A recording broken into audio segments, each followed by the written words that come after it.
Salute BookTube, welcome to my channel. Thank you for being here. Volume, I don't even know anymore, I've lost count. But we're nearing the end, unfortunately. Well, fortunately for you, I'll stop bombarding your feeds, but unfortunately for me, because I'm really enjoying doing this series, but all good things must come to an end, and we're close. I hope.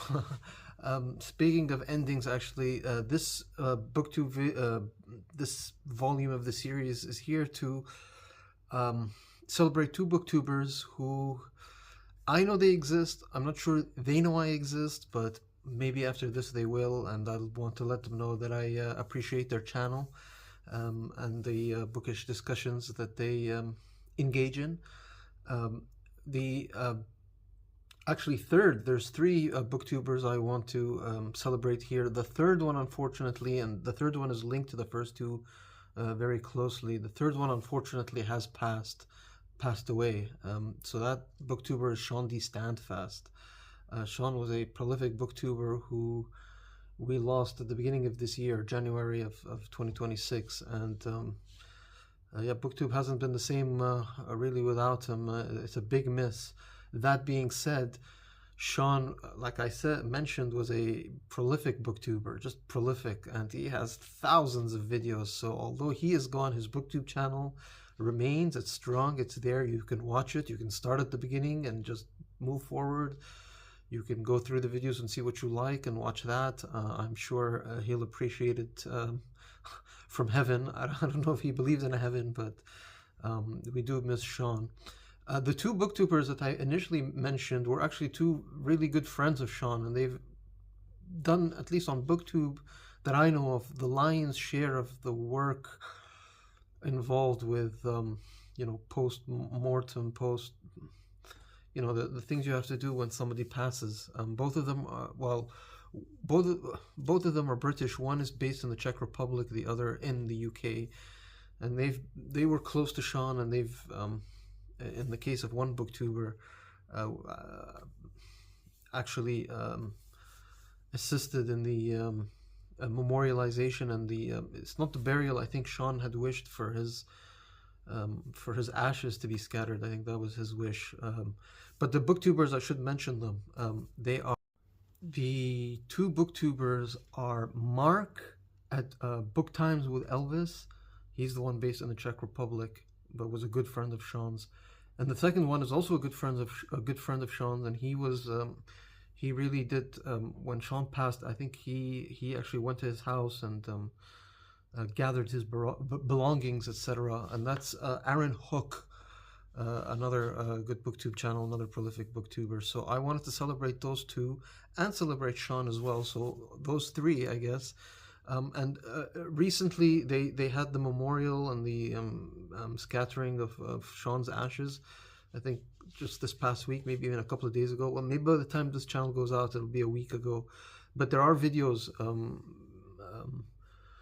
I think Arron, they didn't make a video of the memorial, but they discussed it. I know it's late. I should have probably done this before to alert people, but again, unless you're based in the UK, probably difficult for you to be present. That being said, it's really heartfelt, genuine thank you. Shawn was lucky to have friends like Arron and like Mark who would do this kind of thing. I think Mark is back in the UK, and I think one of the reasons, I think he's on a holiday, but I think one of the reasons as well was to be present for the memorialization of Shawn. So again, kudos to those two, and yeah, I thought I would make this booktube video for them. I thought I'll discuss Shawn, but I think rather than going on and on about Shawn on this video, I think what I'll do is I'll link to a video I did in May, which was called, it was a reading event called May in Memorial, or May in Memorial, I believe is the name of the event. And in that I actually memorialized the idea behind the event was to memorialize somebody you've lost. Basically, that was the idea behind the event. I decided to memorialize Shawn. I didn't do it when he first passed away because I was relatively new on BookTube, and I didn't want to, you know, appear to be, you know, trying to get clicks based on his passing. So I refrained when he first passed away, but then a few months later, in May, the month of May, this May and Memorial event came through, and I thought, okay, this is a good time to memorialize Shawn. So I think better than me just going on and on again about Shawn, I think the best thing I'll do is I'll link that video if you want to check out my May and Memorial video, Memorializing Shawn, and you get an idea of the kind of books he liked to read and the kind of person he was. And of course, the best way to find out about that is to go and visit his channel. His channel, I think, is still there. It's not going anywhere. So yeah, please do that.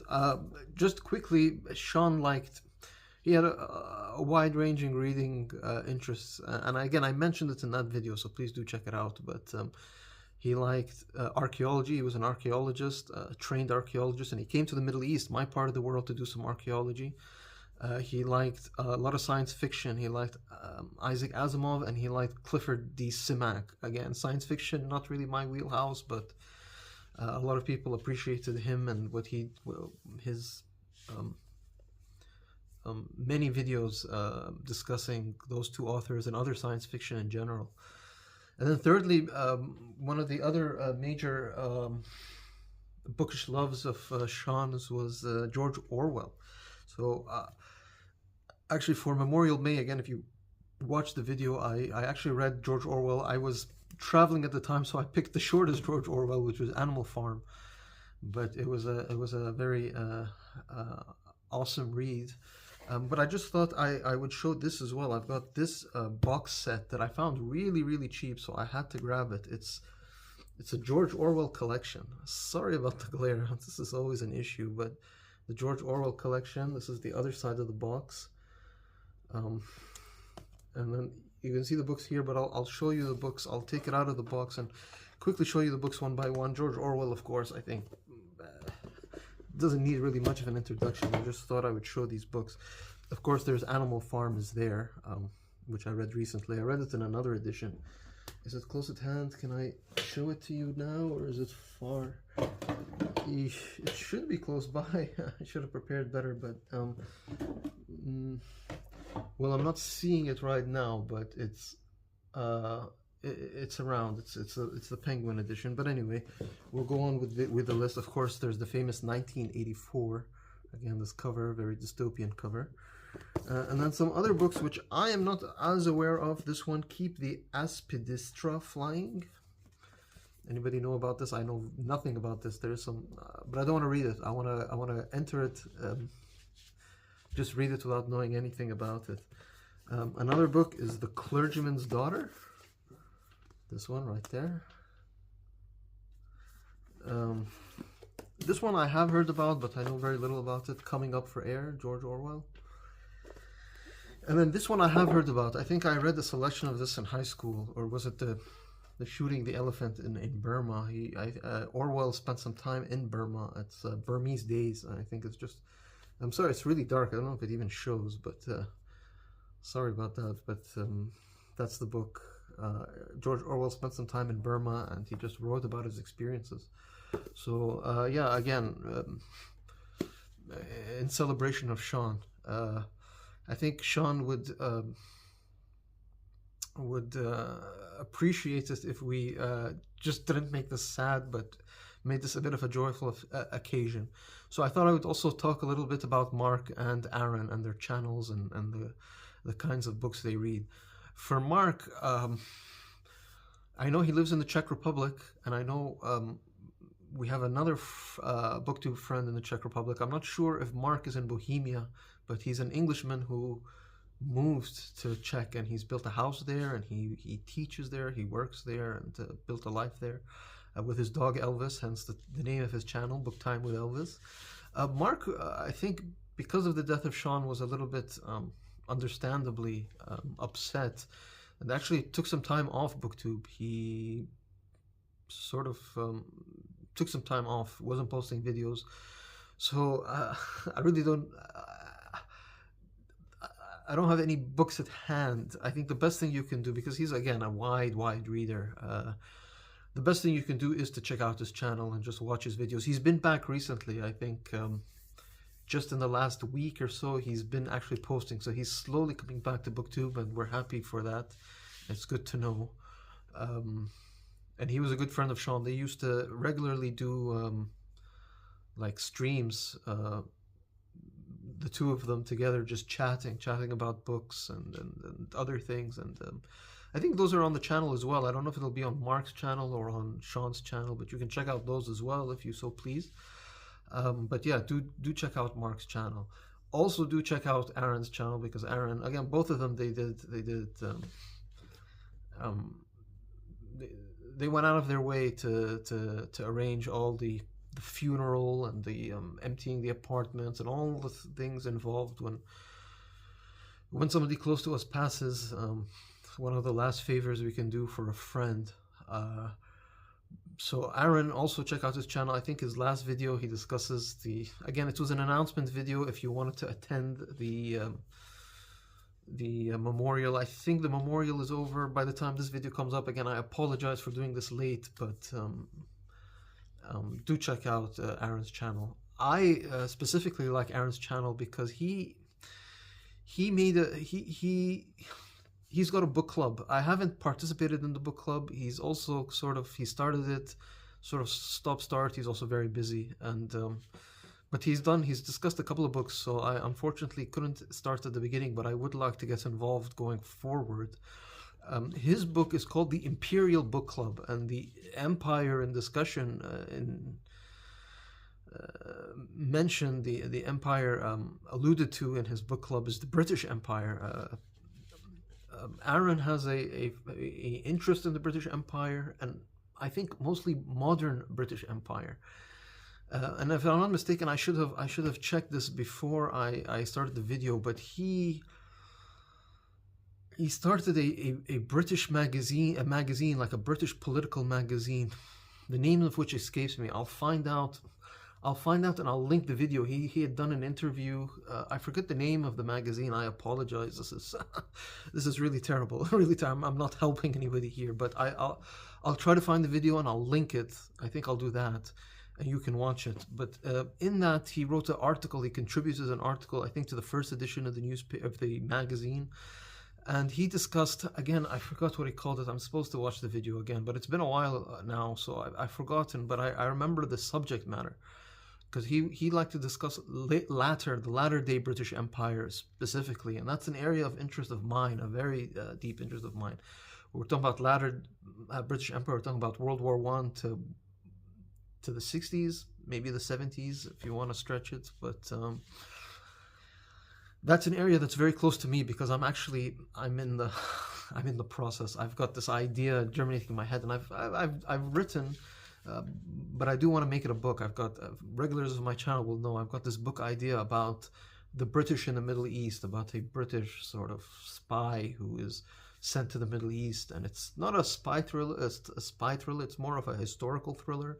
It just so happens to have a British spy, and it covers that area, because that latter day British Empire, I think Arron called it British Empire 3.0. Again, it's in the same video where he discusses the article that he wrote. So I highly encourage you to check it out. Really do check it out, because I'm fascinated by the latter British Empire, specifically in the Middle East, because the British came to the Middle East late. They came late in their imperial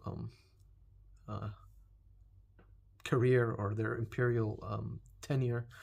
And they were late to arrive and early to leave, because by the time they were consolidating their Middle Eastern holdings, if we can call it, World War II started, and the empire was no longer sustainable. That's not to say that the empire completely collapsed. People say, oh, well, the British Empire collapsed. Britain was sort of fortunate that they were succeeded by a strong ally, a long-time ally, and that's the United States, who just took over where the British left. But because America was there to pick up the reins, Britain was allowed to struggle on, I guess is the word, and to continue. And some would argue, I think Arron argues, Again, check out the video where he discusses the article, or you can even read the article. Again, I'm sure it will be linked on that video that I will link. But they argued that the British Empire really didn't leave, that there's still vestiges of the British Empire, although in 1967 there was a decision to remove all bases east of Suez, all British bases. That was true for a long time, although recently there have been some British conservative neocon types who have been pushing and who have pushed to get bases back, especially in the Persian or Arabian Gulf region where I'm from. For those of you who are new to my channel, I'm based in the United Arab Emirates, which is a country right on the coast of the Persian Gulf and very much in the news because of the whole Iran-US war that's currently going on. But yeah, I thought I would just mention those two channels, but I mean, just to show you, before I do wrap this up, I did want to show you some books in addition to the George Orwell, because the Middle East, the British in the Middle East, I've got tons and tons of books, and I pulled out a couple just to give you guys an idea. So I don't know where we can start with these. I'll just bring them a bit closer to me and then we'll just do this in random order. This is a book I've shown before. This is recently. This is Barbara Tuchman, Bible and Sword. I should fix my positioning here. This is how the British came to Palestine. So Britain was in Palestine. They were in Egypt. They were in Iraq. They were in Jordan. They were in the Gulf. Syria and Lebanon, they left for the French.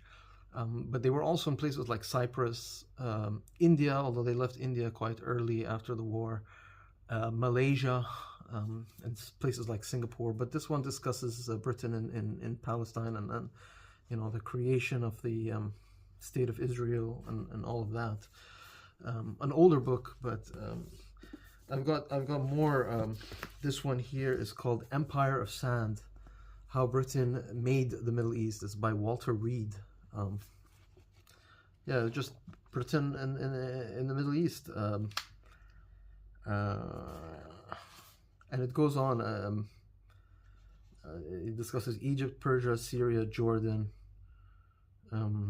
Iraq, Palestine, of course. So again, very much all of these books, and I've got more. A lot of them are on that shelf.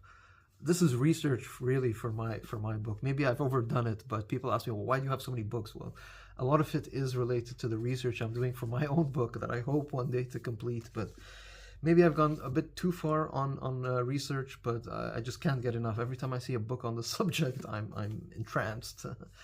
This one is by Alex von Tunzelman, Blood and Sand. This one isn't solely related to the Middle East. It discusses the 1950s, the Cold War in the 1950s. So Suez is there, Hungary, and the crisis that shook the world. So the Hungarian crisis and the Suez crisis pretty much happened at the same time in the mid-1950s. And Alex von Tunzelman, she's a young British author, but she's had a string of really, really excellent books. You know, more of the same here. We've got Legacy of Empire, Britain, Zionism, and the Creation of Israel. This is again discussing Palestine more. It's by Gardner Thompson. Again, research. This one I think goes into things like Suez and the British in the Middle East, but it also it touches more modern stuff, things that are happening now. It's by Nigel Ashton. It's called False Prophets. Subtitle is British Leaders' Faithful Fascination with the Middle East from Suez to Syria. Again, goes into a bit more modern stuff, but really interesting. For me, interesting. I don't know how interesting it is for all of you. Maybe Arron will appreciate this. I hope he does if he's watching this. And then this one is this is more related. The next two books are more related to the Gulf, to the Arabian Peninsula, where I am based and where I am from. This is because the British were here. They were in the Arabian Peninsula, countries like the United Arab Emirates, Kuwait, Oman, to an extent Saudi Arabia, etc. This is called Anglo-Arabia. And the title is Why Gulf Wealth Matters to Britain. when Arron discusses, I think he calls it Empire 3.0. I forget what he calls it exactly. I should know. I should have prepared better. But when he's discussing it, this is where he means the British Empire. Now they call it the Commonwealth. It's still in existence, and it's got its tentacles in my part of the world. And then this one is also this is the British in what became the United Arab Emirates. This is by Gerald Butt, and it's called The Lion in the Sand. The British in the Middle East. You can see a very British-looking lady with a very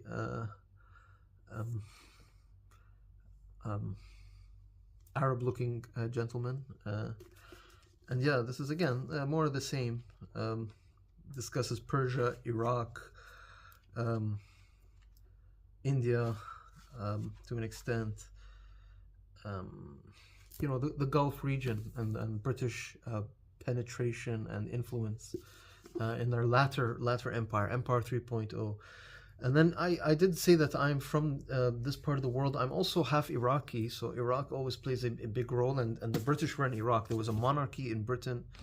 There was a monarchy in Iraq that was very much supported by the British and was designed on the British model of British monarchy with a House of Lords and a parliament, and it didn't last long. The Arab nationalists removed that monarchy, and Iraq became a republic in 1958. But that being said, again, there are some books, and again, my story starts with the Middle East in the World War II. And what a lot of people don't know is it was a side theater. It wasn't a major theater in World War II, nothing like the Pacific or the beaches of Normandy or anything like that, but it was an important or it was a theater, just like most of the rest of the world of World War II. And it was because it was slowly dawning and becoming apparent to the imperial powers, Britain among them, that Arabian oil is important, is crucial, and there's a lot of it. So who didn't realize this and who didn't take advantage of that fact was Adolf Hitler. Adolf Hitler, again, there was... Are we going to give a Middle Eastern lesson? I'll do it really quickly. The state of Israel was pronounced in 1917. There was constant migration of Jews to Palestine. It became apparent by the 1930s to all the Arabs that the Jews are not here. They're here to stay. They're here. They're colonizing. They're buying farms. They're settling, and they're not leaving. And their numbers were growing and growing and growing. And there was a backlash. There was an Arab backlash. Now, Adolf Hitler himself was no friend of the Jews, as is quite clear, I think, to anybody. Everybody knows that. And so one would have thought that there would have been a natural alliance between the Nazis and the Arab nationalists, who said, we don't like the appearance of Zionists in our midst. You are not exactly a big fan of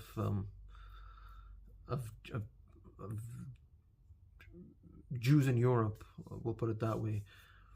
Maybe we can have an alliance. Why don't you come and support us, and we can drive the British Empire out of the Middle East? Why don't you land German troops here? Why don't you come and invade Iraq, invade Iran, invade Palestine, and you can take over Egypt and the Suez Canal. It's all yours. Of course, Adolf Hitler, he wasn't the greatest strategic thinker. He had tunnel vision. His ideology trumped his strategy. He was fixated with Russia. I hate the Slavs. I hate the Russians. I hate Jewish Bolshevism. So he directed all or most of his troops to invade Russia, and that was a disaster. The Russians fought back and drove him off. Operation Barbarossa was a failure, and it was the beginning of the end for Adolf Hitler and the Nazis. But by doing that, he completely abandoned the Middle East, and the Middle East, again, the British came in, they drove out whatever sympathies, whatever Nazi, or it wasn't Nazi, maybe it was German sympathy. Just, we can't say that the Arabs were Nazis. They were just the enemy of my enemy is my friend. They were worried about the growing number of Zionists, and they thought, look, if the British are going to support Zionism, well, then we have to be with somebody who's against it. And so they thought, well, why don't we ally with Hitler? So they sent embassies to him. They sent, come and help us, come. You can invade Russia from the Middle East, but he went through Europe. Adolf Hitler did. And so, yeah, the rest is history. Any kind of Nazi sympathy or sympathy for the Germans that were in the Middle East was removed by the British. There was a war in Iraq, the Anglo-Iraq War, 1941. Just about the same time Operation Barbarossa was, the invasion of Russia by Hitler was ongoing. And Hitler abandoned the Middle East. But yeah, so these books, I just wanted to show some of them. This one is by Ashley Jackson. It's called Persian Gulf Command, a history of the Second World War in Iran and Iraq. So again, that Anglo-Iraqi war I discussed, what I just mentioned, is discussed in this book.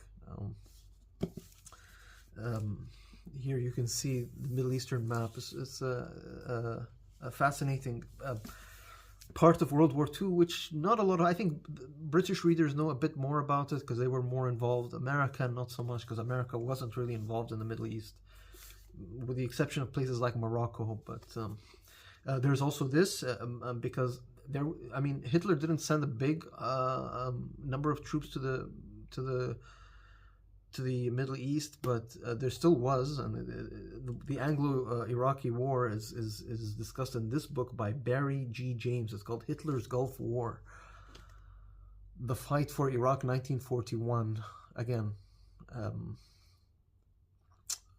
the British understand the importance of Iraq, so they made sure the German influence was removed, and they reinserted their power. Again, there's so much I can make videos and videos about this. I'm writing a book about the subject, so a novel. I don't want to make it history because I think, I don't know how entertaining that'll be. I'd enjoy it, but I think if I novelized it, maybe people would be a bit more interested in it. And then just like two last books.